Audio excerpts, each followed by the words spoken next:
I wanted to take a moment to talk about our sponsor, Alt21, the foreign exchange and hedging platform that saves you time and money on cross-border transactions. A previous guest, Dan Gardner, spoke about forecasting and risk. One of his central points was, as he put it, the things we're doing now are so incredibly complex, to see even a little bit into the future takes an enormous amount of struggle, and even then we're going to make mistakes. As CEO of Newroll, predicting just 12 months out is hard. As we expand, variables and risks multiply. Anything I can do to take risk off the table is helpful. In the past, I've been blind to the risk of FX exposure in our budgeting. A small movement could eat into our investment budget and compromise our credibility when our forecasts are wrong. If you want to remove risk from your foreign exchanges without breaking the bank, head to alt21.com. That's alt21.com to find out more.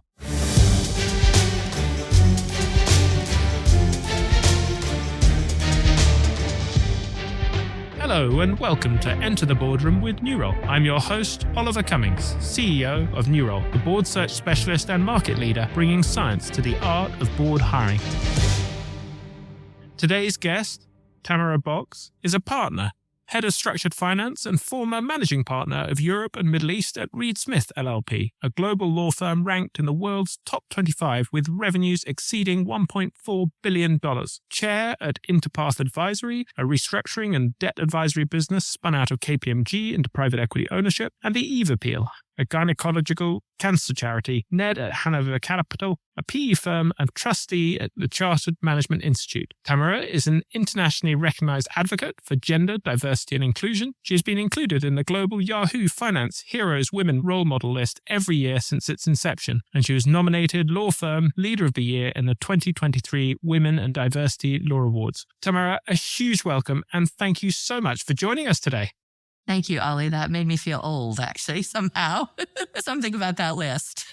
But thank you. It's really a delight to be here. Well, you, at your heart, I think, are an innovator because you were one of the first clients to use Newroll to put together an advisory board to help Reed Smith grow its international business before we probably even knew what an advisory board was. You'd figured out that we could do something we didn't even know. Really curious to hear how you came up with that idea and what you were trying to achieve. Sure. And actually, Newroll was a fantastic partner, so I have to start with that. Look, we wanted to try to obtain independent advice, frankly, thoughts, something that was outside the legal industry. It's very hard to do in partnerships and in the legal industry. We aren't like accounting firms. We don't have a regulator that says we need independence on our boards. Our boards are frankly often what we do everything with, compensation, everything else. So adding even one or two individuals to the board, would be more than a full-time job in many ways, certainly from a non-exec perspective. So we sort of landed on the idea of a strategic advisory board that could advise our senior management and on occasion our board around all these things, whether it's AI, whether it's future of work, whether it's sort of future of the legal industry, whether it's future of ancillary or, adjacent services. So, we did talk to some of the more traditional recruiters and executive search firms out there, but a couple things really struck us. One, they weren't so global. They say they are, but we really struggled. And two, I think they really did struggle with the concept of an advisory board and how to position themselves and position an advisory board role, but, both in the context of who they went out to, but also pricing. Bluntly, Ollie. I mean, that there was no real understanding that we were not talking about a fiduciary responsibility, but, something more strategic, a little bit more ad hoc in some respects. We would go to them, we would have lots of different topics we might raise. And so, when we spoke to Newroll, it was just night and day. There was just this real, we'll partner with you to get that done. Your team jumped in. We'd done terms of reference. We'd done a lot of work trying to figure out what we wanted, but your team jumped in to really help us bring to life those job descriptions. What are we looking for? What kinds of people? And, we really care. We, Reed Smith, are a very global business. We're very diverse in terms of our, sectors and industries. We're very diverse ethnically. We're very diverse gender. We cared about all those things. And so I think that wide reach was a big piece of this. And we ended up getting a huge number of applicants. I think some of the largest you've seen, and certainly more than we ever expected. Let's put it this this way. I think our short list initially started at 33 candidates, which was still crazily high, but that was down from hundreds. And then, we ended up with a shorter list that was extraordinary. And I think it is fair to say what we got was geographically, ethnically, industry, experience, background, diverse in every way. And it was also extraordinary people. And, I think we felt, incredibly kind of privileged, frankly, to have that caliber candidate consider us. And that was, even those we didn't choose, that we kept in touch with. I've certainly kept in touch with. They're really fantastic people. They've been fantastic mentors and supports along the way. But the advisory board really came together. They gelled really nicely as a group, and they brought very different skill sets to the table. One sort of engineering background, and then into digital tech, runs a venture fund in Silicon Valley, and also teaches at Berkeley. Another straight out of Big Four, real strategy lead on that, but also sitting on a lot of public company boards across the US. Another sitting in Europe, doing more big brand and strategy exercises. So we just got phenomenal experience and expertise out of it. And I think in a way that we would not have gotten had we not worked with Neural on that. Well, it's lovely to hear. It's always struck me as so strange. I'd be really curious to hear your perspective on this, given the vast range of experience you've had, of how many capable, well-meaning, experienced, accomplished, intelligent people are involved with boards, and yet how many of them are dysfunctional. And there's data on there showing that most boards are dysfunctional. And if you're listening to this, you're not alone. If you're sitting there thinking, oh, well, my board's dysfunctional, actually, you're in the majority. Most boards are dysfunctional. And I've been thinking a lot about why is that? And one of the reasons, I think, is because you're being asked to do two things in the board. On the one hand, the board members are one of their key responsibilities is to hire and fire the CEO. And as a result, as a CEO, it's very difficult to go into that dynamic in a truly open way. Yeah, I couldn't agree with that more. I also think, add on top of that in partnerships and in professional services, our boards aren't independent, right, at all. And so they all have their own agendas. They all come from a particular perspective. You get into comp in particular, they really have their own perspectives and agendas. So I think you do have a self-selected group there. And so governance, in that independent sense of governance that we think about in listed businesses and in the private sector, it is very different in these partnerships and these very closely held and run businesses. So I do think that ability to, our board isn't really coming in to hire and fire our CEOs, and it's, yes, there is some potential, particularly on elections, if that's what's going to happen, but it's not the same governance structure. And so how you get into professional services, some of that, real expertise from other organizations, from governance, from, how you get that in, I think is still really up for grabs. And as we see more professional services organizations, and, we can talk about this as a fascination for me, become privatized, become owned by, external shareholders of various sorts. Obviously some are listed, but many more are going into private equity ownership. Governance and how you actually run and lead those businesses, it's harder and harder. And so the more advice you can get coming the way of the CEO, the management team, and the board, the better. And I think the more independence of thought you can get in there, challenge to really get people who often are, again, coming back to experts. And I think there's nothing worse than trying to manage or lead a bunch of experts. Their sense of what they know is very, very strong. And they're right in their area of expertise, but their area of expertise is almost never running a business or governance.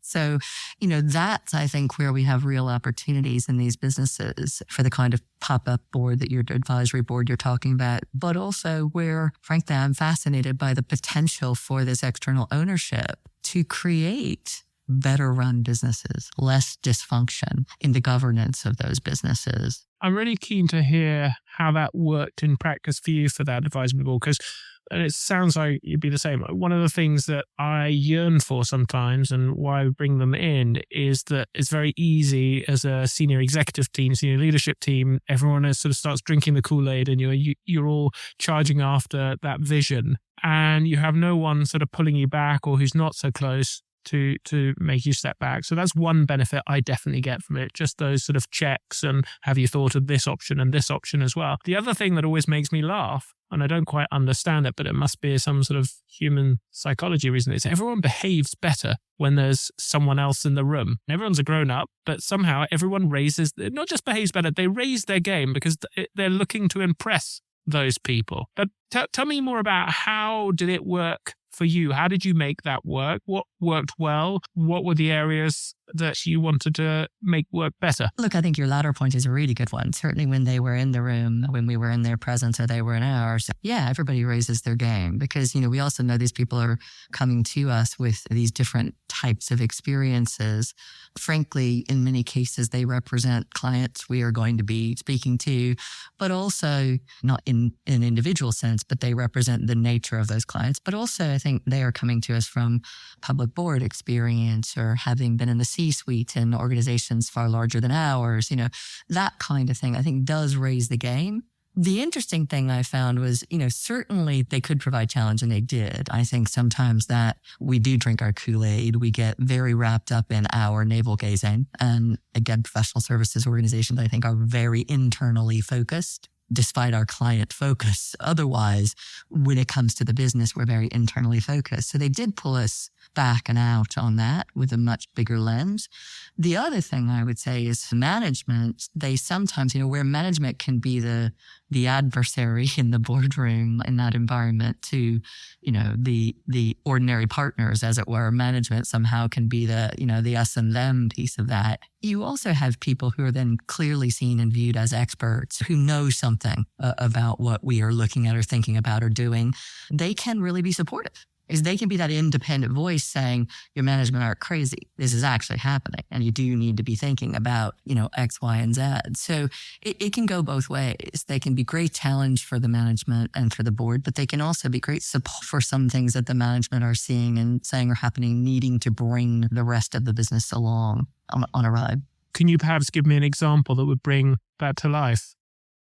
We were right, as I say, in the throes of coming out of COVID. Obviously, big advances in AI and generative AI really coming online at that point. So I think having, both sides of that, or really to some degree, coming out of COVID and having to make decisions about, what is the future of our, office-based environment look like, having people challenge us, we're, again, professional services, and you see it still today, funnily enough, as far away as we are, we tend to be people-based, office-based, osmosis learning-based, all those things. So some challenges in that regard were great, from people who had seen it work differently, who were, long time in tech environments, working in kind of hybrid and remote, ways. The flip side of that, I think, is as we looked at AI and we thought we had expertise in our own business because we were advising clients, having people who were true experts saying, yeah, you've got about a fingernail's worth of this picture. Why don't you let us enlighten you a little bit about what's happening in the real world?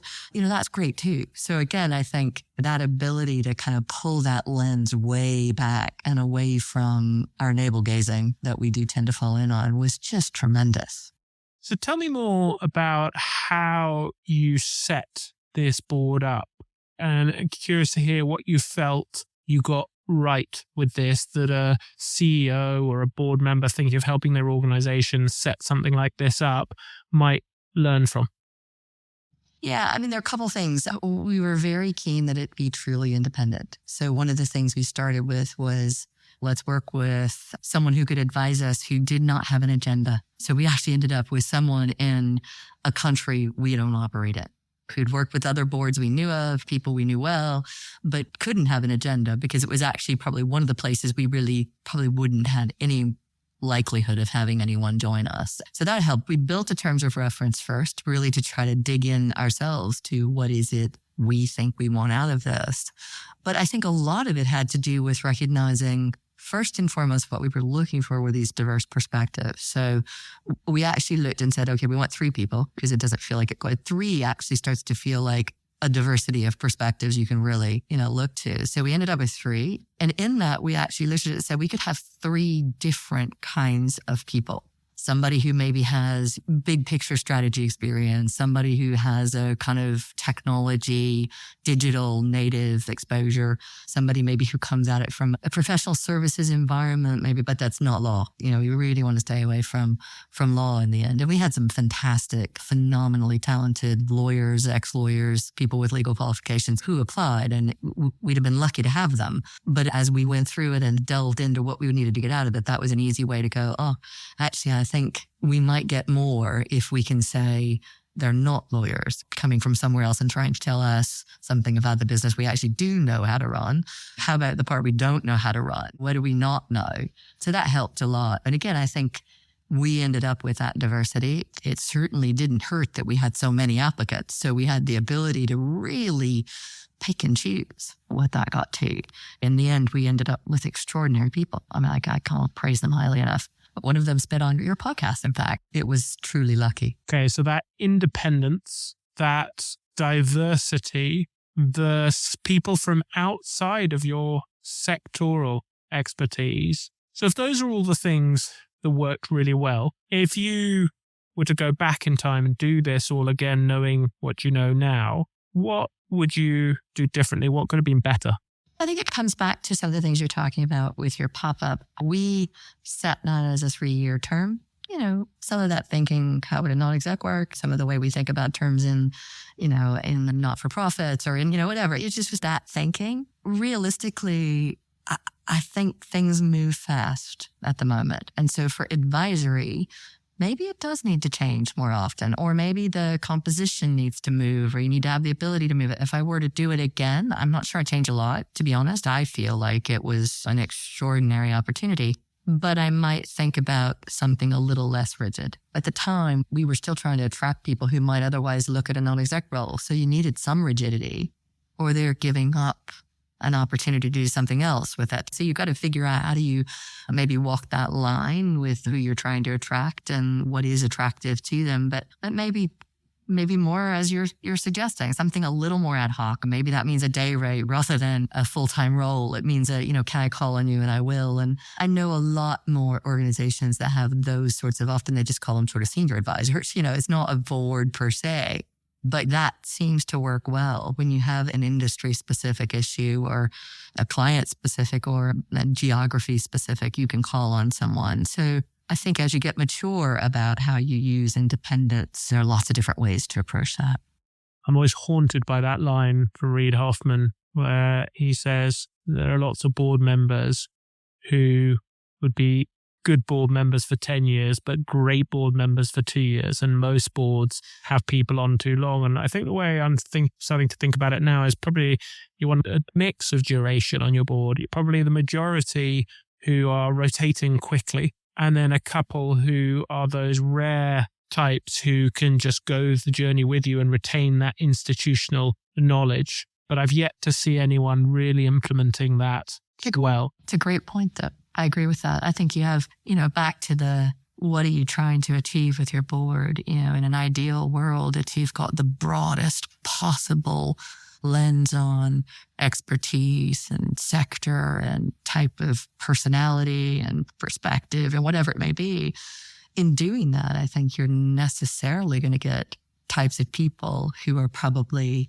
the problem solvers. I tend to think I'm one of those. I like to jump into a difficult, messy situation. I'm a startup junkie, for example. I'm not a maintenance girl. Don't ask me to sit around and do something the same thing over and over again. I'm not good at that. So those are the people, I think, when you think about that longevity, maybe if the business is in a major transition, great. But otherwise, you might lose that perspective because they will look at things and think, no, I gotta move faster. And we've talked about your experiences of boards up to now as an executive in the sort of CEO role, but you've had lots of experience as a non-executive as well. I'm keen to hear more of that perspective. You joined Interpath Advisory as a NED shortly after it was spun out of KPMG into private equity ownership. Tell me about that journey and the challenges you faced as a board transitioning into that new ownership structure. I'm so excited to get that call and to get an opportunity to be part of Interpath's journey, in part because I firmly believe that professional services can change and can become better run businesses, more effective, more efficient in particular, really can become more diverse. And I suppose I looked at law. We had become an alternative business service. So we were able to be more than just lawyers. And so when I looked at that, I thought, well, that must be the future, that multidisciplinary approach. But it's hard to do. And so pulling people out of partnerships, putting them into corporate constructs, asking of them the discipline that you have to have, particularly for private equity, where, growth is not just an expectation, but a demand. That struck me as just gold dust, an opportunity to see that happen live and in person, if you will. And it's certainly been the case. I mean, the reality is it's a huge change from a management perspective, if you think about stakeholders, because go back to my navel gazing, right? That's what we do. Of course, our clients matter tremendously, but otherwise they're internal. That's what most professional services firms are good at is, managing people and managing internally. So taking that and adding to it, that additional independent shareholder, somebody who's not in the business, it's a lot to ask of a business. And I think it is a lot to ask of people who've not seen that. So it's been fantastic. First of all, I think we've been tremendously lucky in the people in the Interpath business. They're incredible. The management team's been fantastic. We've been really lucky in our shareholder. We've had a really nice symbiotic relationship, but mostly it's getting to see that develop and thinking about the things that you have to stand up a business like that from scratch and what things people who've been in large businesses don't think about. Because why would you? Infrastructure is invisible when you're sitting in, a business that's been going for years. So those sorts of opportunities. And I think the opportunity to start from scratch. I mean, if you think about it, it's almost a gift because you do get to start from scratch, but with all of the comfort and security of what you built previously, but getting to really kind of redo it in a very different way that might be more effective, more efficient, create better outcomes, grow faster, attract better talent, all those things. So you have that opportunity. But it's not easy. I mean, again, professional services are people businesses first and foremost. And rightly or wrongly, we're mostly, subject matter experts primarily sitting in those businesses. And we tend to have an interesting perspective on risk. In episode 76, Paul Pester did an amazing job of sharing the heuristics he uses as a board member to distill the complexity of the banking business model into a few core concepts that he uses in his head as a non-exec to think about the business. Be really interested to hear, what are the heuristics you use when thinking about a professional services business like Interpath, that someone who perhaps listening to this doesn't come from a professional services background might learn from? Yeah, and it's probably not that dissimilar to a financial services business because you're very people dependent. So your most important asset and resource are your people. Technology matters, systems matter, all those things matter, but they all are there to support and build your people. And of course, they're all there to build your people into facing end clients. So I think a lot of it is about how do we create the best people to provide the best advice to clients. It's different to, making a widget. It's quite a difficult thing. People are much harder to move around and deal with and make better, if you will, than a widget is. So I think a lot of it is about, you've got people with their own perspectives on what they want out of their careers, jobs, etc.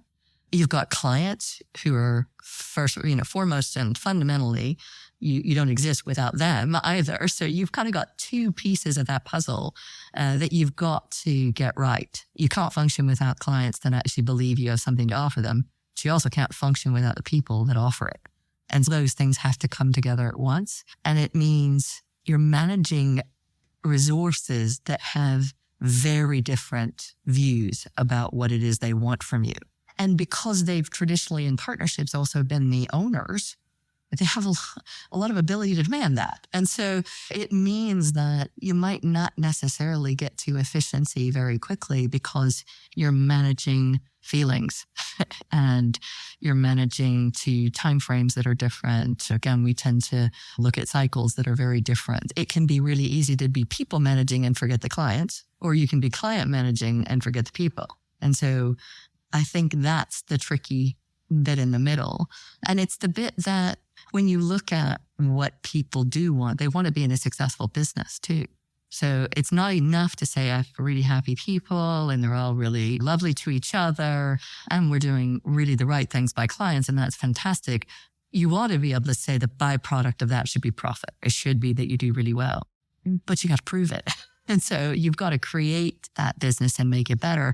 And there are businesses out there that are constantly in cost-cutting mission. They're in efficiency drives. They're doing operationally things that make their business faster, better, cheaper, as we would say in sort of professional services. What practically does that mean? So if someone listening to this saying, I hear you, Tamara, I've got to focus on the people. That's where I need to concentrate my time. But as a board member, what does that mean in practice? Where should I be allocating my time? I think in practice, Elliot, means that you have to bring the people with you, because what you can't do is focus on the people and not on the business and not on the operations and not on the efficiencies you can create and not on how you get better and not on how you create and grow market share in your business, whatever it may be. You have to do both at the same time. So I guess what it means is you have to woo your assets all the time. As a board member, you're trying to support the management in their wooing of the people, but also their challenging them to be the best business they can be. Because one of the ways you keep your people is to also be profitable, pay them well, make sure that they feel well rewarded and regarded. Both of those things matter. So it's very much from the board's perspective, it's how do we support you?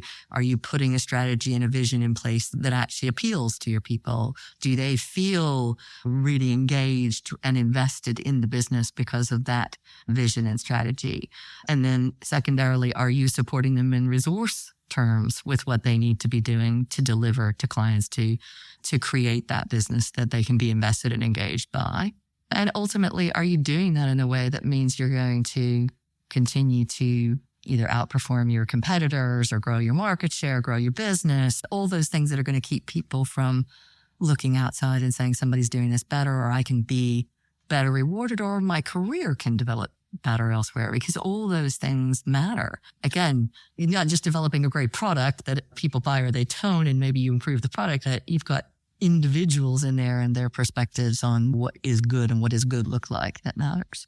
So can we double click into that example of helping them set a strategy and a vision that people buy into? I guess you're sitting there on the board, the CEO has brought the strategy and vision and says, this is what it is, and we've got people really excited about it. What are you then doing as a board member? Is there trust but verify process that you would go through? Well, I think that's kind of back to the perspectives, and what a board brings to the table is the ability to say, well, that's all well and good, but have you thought about? Or that's fantastic. Where are the risks in that? What if you don't do it? What if somebody doesn't believe it? Or what if the clients turn around and tell you no to that? So you think about your strategy is to build certain additional business lines or geographies. Again, that's a strategy and it's certainly the vision you have, but where are the risks in that? Where are the rewards in that? What's the time scale for that? How do you know you're successful? What does that look like? And when do you call a halt if it's not working? What are those things? How do you build that into your thinking going forward? I think that's much more where I think the board has to sit. Again, they're not there to decide how this business wants to go to market and who it is. They're there to say, okay, well, that's what you've said. Now, does that actually get you there? Where can we move? So it sounds like you do a lot of expanding their thinking and making sure they've got other options on the table that they might not have considered, as well as reflecting what they've said back to them and just getting them to check. I'd love to talk about the private equity element in a second, but before we do that, we just pick another of those examples you talked about, the strategy piece, which I think is always really interesting in a professional services firm. One of our past guests, Roger Martin, made the point that lots of boards confuse a strategy with a plan, and they don't think about, well, if everyone else is as smart and working as hard as you are, what is the reason that you as an organization will continue to win? I'm really interested to hear how you've thought about strategy in a business like Interpath. How do you create that winning position? Interpath obviously started with a winning position, which was rather wonderful in its own way. And so I think as a board, we've really come in to help expand upon that and be there for that challenge discussion, opportunity evaluation. So, it started with a great business. It was a UK-based primarily restructuring business. And then it's expanded well beyond that now, both geographically, but also in terms of business lines. That was the plan, if you will. But it was also the strategy. And so I think often people mix up strategy and tactics. And that tends to be what I see certainly across professional services firms that I've been in. And I think understanding, therefore, what is a strategy and a vision versus what are the tactics and the levers you're going to pull to try to get there. And so, having something that you can go out to your whole business, from the most junior member of the business to the most senior member of the business, and engage and enliven them around that is the direction we are headed. That is, to me, where your strategy, your vision really sits. And then how you get there, that is a matter for management. And, what are we going to do? Where are priorities within that? Where do we start? Where do we go next? All of those things. But having a sense of we all know where we're going, I think is fundamentally what either gets people invested and excited or leaves them feeling they're not sure. I guess Roger and Martin has his 5 questions, which is sort of the winning aspiration, which you touched on there as the purpose. The where will you play, which in that example you talked about focused on restructuring and in the UK. And then the paired question with that is the how will you win? And I always think that can be one of the most difficult ones that people most struggle with. Like when you are in that restructuring UK market, why will you win versus the other organizations also doing the same thing? Really curious to hear how you've helped them think through that. Well, I'm not sure I've helped them think through that. I'd like to think so. But I think realistically, that is precisely, where the opportunity lay. Let's put it that way. So how will they win? Some of it related to a lack of conflict, that you would have had in a KPMG or in any Big Four. Some of it related to what adjacent services, businesses will they build that will be completely aligned with the business that is already running really hard and really well. How will they do that in such a way that clients feel, oh no, I want to come earlier stage to talk to you. I want to be having Interpath in my stable long before I have any concerns about being in trouble. And so some of that is trying to build your sort of life cycle of opportunity to be supportive to a client. And it has a lot to do with how you change the opportunity for interaction and how you look at who do you interact with in a business, so where are your channels of opportunity? And I think that's a lot of what, they've spent time on and clearly very successfully. So tell me more about that transition of the private equity ownership structure and what you've learned having come from a background where it was owner managed. The real opportunity is to listen to the team, the talent, the management, as well as all of the stakeholders in the business and understand what their anxieties are. Because the reality is there's a huge amount of excitement. I think we're seeing this play out across many professional services businesses that are being taken into private ownership at the moment.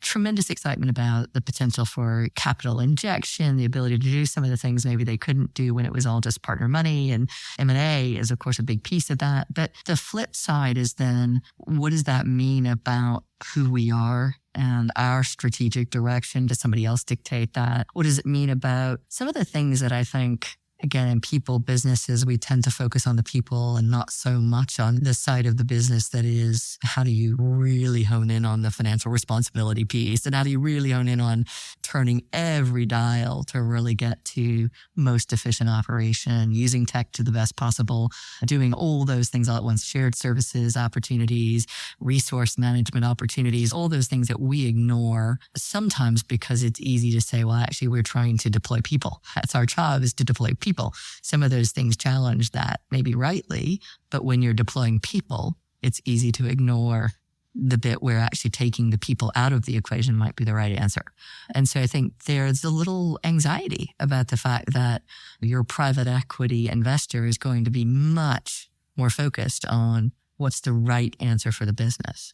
And I think there's some fear that sometimes the right answer for the business in their perspective will be something to do with devaluing the people.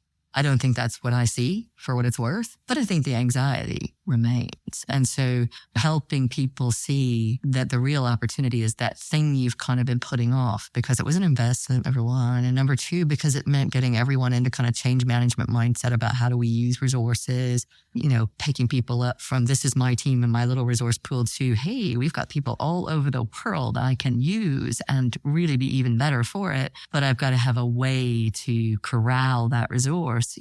Those are the kinds of things that I think are real opportunities in our business. And then tech is a whole nother concept here. That's the one that I think has tremendous enablement potential. I'm not a replacement person. I'm definitely an enabler in perspective on tech. And again, I'm a buy and collaborate, not build. We have a tendency in professional services, particularly in law, to think we're experts. So in order for it to work in law, we better build it, right? That's dumb. So I think there's this huge opportunity to use the experiences, and especially if you are lucky and have an investor who's been there and done that with other organizations not dissimilar to you, I think you have a tremendous opportunity to learn from that and to avoid mistakes that perhaps they made with someone else. And so you can leapfrog that and do better. And those, to me, are the exciting opportunities that we're seeing for professional services and business services and financial services. I think one of the insights that came out for me from episode 102 with Doug Gurr, who is the former head of Amazon in the UK, who painted this paradigm shift from a world where board members had two levers they could pull, invest in people and invest in capital, to now this third lever of invest in technology, and that being a whole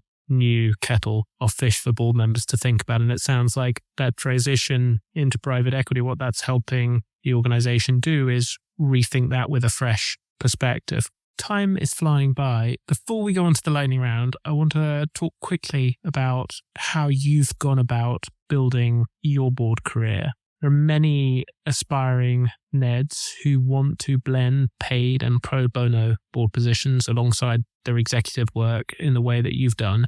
And I particularly hear from lawyers, talent experts, bankers, consultants, and other advisors who struggle to break through into that first board position. Really interested to hear how that journey has worked for you, and to what degree do you feel your C-suite experience has been a key differentiator?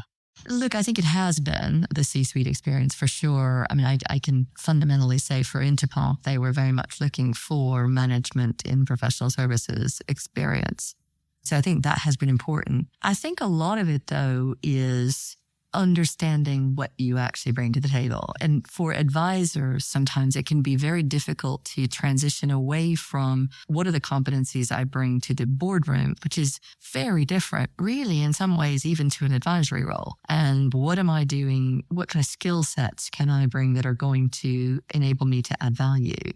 And so for me, I looked back and thought, it started in a way in my pro bono environment. I thought, I want to do something. I want to find some organizations that I can get engaged and involved in. I also would like to be involved in some of the governance. I think that's really interesting. So let's start thinking about that. And I had something happen that was just brilliant because it was a big, big charity. And a recruiter called and said, hey, we have an opportunity, this giant charity that everyone would know. And I was like, ooh, that's really interesting. That'd be great. And luckily, my husband was there. I said, well, this would be great. And he said, do you really like animals? Is that your thing? I said, that's not my thing. That's a very good point. Maybe I need to know what my thing is. So I sat back and thought, well, I've been involved in gender, obviously, and gender balance for years. And it's a really big passion of mine. So women, that's one of my things. Education, also connected to women sometimes, but, education's one of my things. And cancer, sadly, is a very big impact on my family. So those are my things. And so because I had my things, my pro bono environment has largely revolved around that. And that extends to, obviously, the Eve Appeal, a gynecological cancer charity, even into CMI, where I chair CMI Women as well. So it's very much been a guiding light for me. And the real epiphany for me was to realize I can do the same thing when I think about my non-executive roles. I don't have to get enthused as others might by, oh, that's a listed company, that's a FTSE, that's a this, I don't have to do that because my passions, we kind of come back to, I'm a bit of a startup junkie. I like high growth. I like transformational environments. I like things that really need innovation or change in them. I like to watch things move and be part of that and impact that. And so it got really obvious to me that I was probably looking for, maybe they'd be a listed, but probably more likely a business in that transformational inflection point type environment. And private equity is pretty obvious for that. And I think that's what I would encourage is that anyone and everyone who is thinking about, I want to be on boards, first of all, really interrogate yourself. Why? If it's status, don't do that because honestly, it gets old really fast. That's not it. If it's impact, if it's opportunity to really invest and engage with a business and become very, very close to their objectives and strategies and visions, great. But then what exactly would be your impact? What exactly do you feel you can add? And how do you really hone in on that and find those businesses where you will uniquely add value?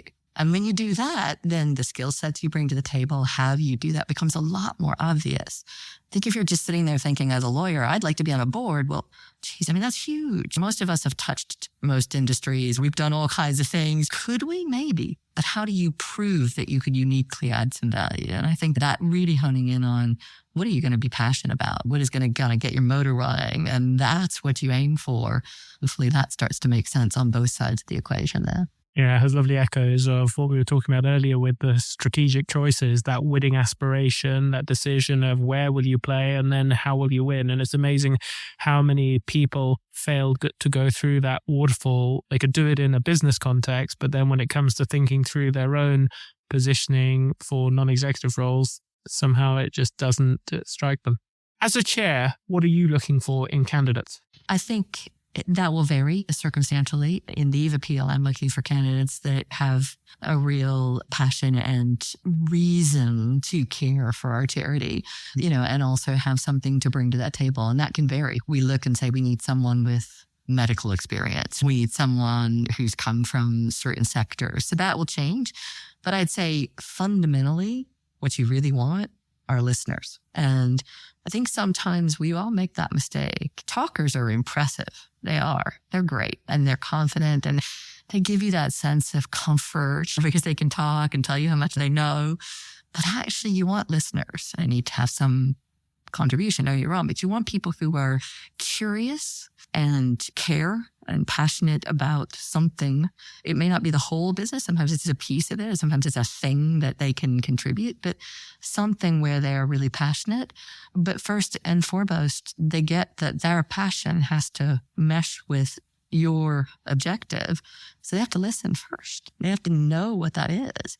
I suppose I'm always fascinated. This is probably true in any sort of job. People who've really got a sense of, I want to listen and understand you first and your business and everything that you're doing. And then I'm going to decide and tell you how I can help. But starting the other way around is a bit weird. So for me, the first thing is how engaged and interested and excited are they about that organization specifically? And then how do they see their unique contribution? So start listening and then hopefully that talking part where they get to tell us how great they'll be for the organization comes. Reminds me of a past guest who made a surprising observation that actually made so much sense. And they say great salespeople can make great board members, because actually what great salespeople do is they listen first and they ask questions. And only once they've understood the problem do they start to think about how they might be able to help you that. Time has flown by. For me, it's time for the lightning round, where I say a short statement and ask you for a quick response if you're ready. Best book every board member should read, and why? I mean, I have two. One that I think is just a must. It's the Bible, and it's Boards by one of your former guests and one of my dear friends, Patrick Dunn. He's an oracle, and I think it's fabulous. And I love everything about it, but I particularly love all the dilemmas and the things that you face, and the ability to feel not alone when you read that book is fabulous. The second I'll say, also recommended to me by one of your former guests, is Sir Donald Brydon. It's a book called This Is How They Tell Me the World Ends. And it's by a woman called Nicole Perlroth. She is a New York Times investigative journalist, and it's about cybersecurity and state-endorsed cyber acts, etc. And I encourage it in part because for those of us who are not in the cyber world per se, but know we need to understand that really big geopolitical picture on how impactful cyber activity has been in the world, I thought was extraordinarily valuable. Boardroom behavior that irritates you most? I guess it's the lack of respect for expertise, experience, perspective, or background. Sometimes that sense that somebody who says something, you disagree with, or you think you disagree with, that you don't listen. Kind of back to the listening and, having an open mind about something. If you don't listen to somebody you think you disagree with, you just get dumber. Most valuable board ritual? It has to be the board dinner or the informal gatherings that you get. I think those listening opportunities, that ability to not immediately jump to a conclusion or disagree, whatever it is, it's massively enhanced by getting to know people, really knowing people. Favorite quote? Your mind is like a parachute. It works best when it is open. I don't know who said it. It's been attributed to the Dalai Lama. It's been attributed to Frank Zappa. It's been attributed to Richard Branson even. Who knows who said it, but I love it. Most significant professional insight? Everything is a negotiation. Everything is open and up for grabs. Nothing's absolute. No solution is perfect. The old adage, don't let the perfect be the enemy of the good. We're never 100% right or 100% wrong. Something exists in everything everyone says. There's a kernel of something you can get out of it. The worst professional advice you've ever received? You should never say, I don't know. That's a terrible thing to tell someone. We often don't know. Now, I don't think you should say, I don't know, like I don't care, But I think you should be very confident about saying, I don't think I know the answer to this. Can we explore this a bit more? What have you changed your mind on about boards over time? I thought they were very formal, sort of tick box governance exercises, and that the only people that got involved were people who had certain titles and experience, and they just did it for status. And that's not been my experience at all in any of the boards I've been involved in. The reality is they're real, living, breathing, dynamic, exciting, challenging environments where you can do real good, or real damage, I guess, but certainly real good. How are you better today as a board member than when you started? Oh, gosh. I hope in almost every way. The reality is every day is a learning experience in the boardroom, because every day is an interaction with people. And so by definition, constantly changing. The needs, both of the people and the organization, are constantly changing. So I think I'm better because I have a little more confidence, for sure. As you move on, you get a little bit more comfortable with what you can and can't do. But mostly, I think it's that, I'm better than I was and not nearly as good as I hope to be. And finally, 3 things our listeners should take away from this podcast if they take nothing else. I think it's that a good board director, but probably especially a good chair, it isn't trying to control anything, but rather to facilitate. And so we're all trying to facilitate good decision making. And so you shouldn't be having answers per se, but rather asking questions, digging a little bit into things, delving into outcomes and risks and opportunities. And so it is that sense of the board is really a place for exploration and discovery and challenge. That's the fun. And then I guess, secondly, what preparation matters. Read board papers, read everything that might be relevant to the business in the industry, pay attention to geopolitical developments, take the advice of your board members about what to read. I think that's been the most fun thing I found. I'm constantly asking, what have you read and what should I read? Because I think that matters, and what you come to the table with is richer because of your preparation. And then finally, I'll go back to my favorite quote: listen, have an open mind, be curious. I guess especially listen to those people who are not like you, or who maybe come from a different place, whether it's industry sector, background, perspective, whatever it is, because I do really think that's what makes us all smarter. Tamara, that has been inspiring, hearing someone with so much experience and success with still such a strong growth mindset and so much humility. Thank you so much for taking the time to share your wisdom and experience. Well, thank you, Ellie. And may I say, I don't know how you remember every episode and all the quotes from that. You're incredible.